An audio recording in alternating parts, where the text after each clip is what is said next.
Salut à tous, bienvenue pour ce nouveau numéro de Cœur des communes, l'émission qui met en valeur les communes rurales de notre territoire. Une fois de plus, je viens à votre rencontre pour que vous me parliez des belles choses qui se passent dans votre village.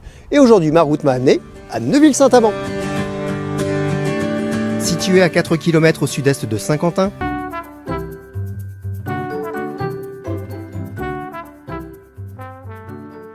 Bonjour. Bonjour Gaël. bonjour Gaël. Bonjour. Alors c'est vous qui êtes à l'initiative de cette belle aventure de la bibliothèque à Neuville-Saint-Amand? Oui, je suis à l'origine de cette aventure. J'ai voulu créer un lieu d'accueil pour les habitants du village, un petit lieu de rencontre. Et donc, pourquoi pas une bibliothèque. C'est une très belle idée. Elle se trouve où? Juste à côté, je vous emmène. Ah oui, c'est avec plaisir.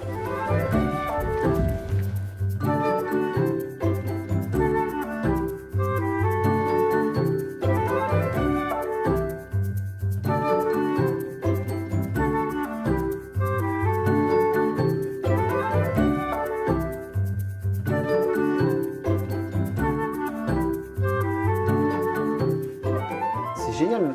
D'où viennent tous ces livres?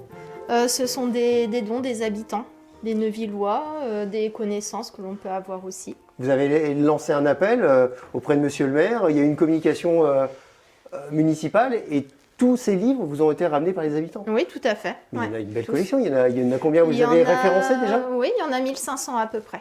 D'accord, tous référencés, tous numérotés, tamponnés. Oui, tous référencés. Donc et pour les emprunts, comment ça fonctionne? On s'inscrit?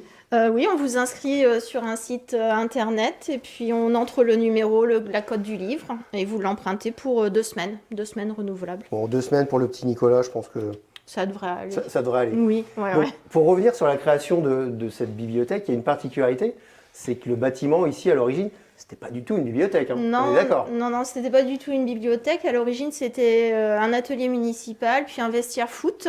Et donc, on a fait des travaux à l'intérieur pour Il y a eu le transformer en Des bibliothèque. des gros travaux, j'imagine, parce Ouais. que si avant ici il y avait les douches, s'il y avait tout ce qu'il faut. Il n'y avait pas les douches, il y avait, oui, des sanitaires à changer de place, mais des murs à abattre. Ouais. Et donc après, on fait venir le mobilier, on crée de la déco, un petit espace pour les plus petits. Oui. Tout ça, c'est votre idée, c'est votre bébé hein, un peu quand oui, même. un la peu, oui. bibliothèque. Ouais, c'est mon idée, mais on a travaillé aussi en collaboration avec Monsieur le maire, avec les agents municipaux qui m'ont bien aidé aussi. Donc c'est un travail d'équipe quand même. Et l'équipe va encore s'agrandir car Jean-Pierre, écrivain local et auteur de nombreux ouvrages, se propose d'animer des ateliers au sein de la bibliothèque. J'ai hâte d'en savoir plus sur ce projet et sur ses livres. Le retour du héros, c'est vous le héros, Jean-Pierre? Non, absolument pas. Non. Vous n'êtes pas le héros, mais par contre, vous êtes à l'origine de tous ces ouvrages. Tout à fait. Donc, c'est quoi votre parcours? Vous êtes écrivain, mais alors depuis combien d'années? Et votre spécialité, c'est quoi? Il y a tellement de choses différentes. Je suis donc un ancien instituteur à la retraite maintenant, et j'ai toujours été passionné par l'écriture. Quand j'enseignais, j'ai publié aux éditions Hachette toute une série d'ouvrages pédagogiques sur maîtriser l'expression écrite. Le livre du maître, c'était pour que C'est le un maître puisse livre faire du sa maître, classe. oui. Et donc, les 4 ouvrages que vous voyez là couvrent toute l'école primaire, du cours préparatoire jusqu'au Jusqu'au cours CM2. moyen CM2. Hein, donc, ce sont des livres de maître, ça signifie qu'il fallait acheter un bouquin pour faire fonctionner une classe. Et donc, en achetant les 4 bouquins, on faisait fonctionner Toute sa classe sur tous les cycles. Voilà, toute l'école.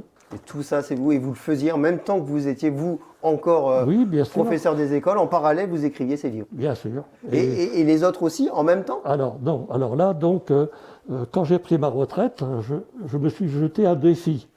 Je me suis dit, bon, tu as fait écrire des gamins pendant 37 ans, maintenant tu vas prouver que tu sais écrire aussi. C'est donc ainsi que je me suis lancé d'abord dans la nouvelle, puis ensuite dans le roman. Alors j'ai écrit, comme vous le disiez tout à l'heure, des choses très variées. Par exemple, ces ouvrages-là sont des romans historiques. Hein. Ici, vous avez 2 biographies. Ici, ce sont des romans tout court, et ici, des recueils de nouvelles. Donc, c'est très, très varié. Vous ne vous arrêtez jamais d'écrire. Non, actuellement, j'ai deux romans en route, j'alterne. Quand j'ai envie d'écrire d'un côté, j'écris. Sinon, Quand l'inspiration vient plus pour l'un, bien sûr, pour l'autre. voilà. Hein.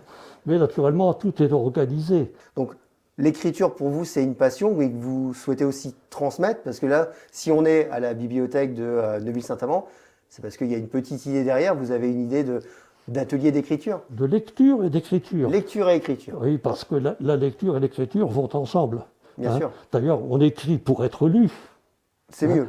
Et quand on lit et qu'on comprend ce qu'on lit, l'organisation des ouvrages, etc., on devient capable d'écrire à son tour. Donc l'atelier que je pense mettre en place, ce sera un atelier de lecture et d'écriture où les gens apprendront à analyser un texte, à le présenter. Et j'ai intitulé cet atelier « Des clés pour lire et écrire ». Pourquoi ? Tout simplement parce qu'il y a les clés qui ouvrent les portes, les tiroirs, etc.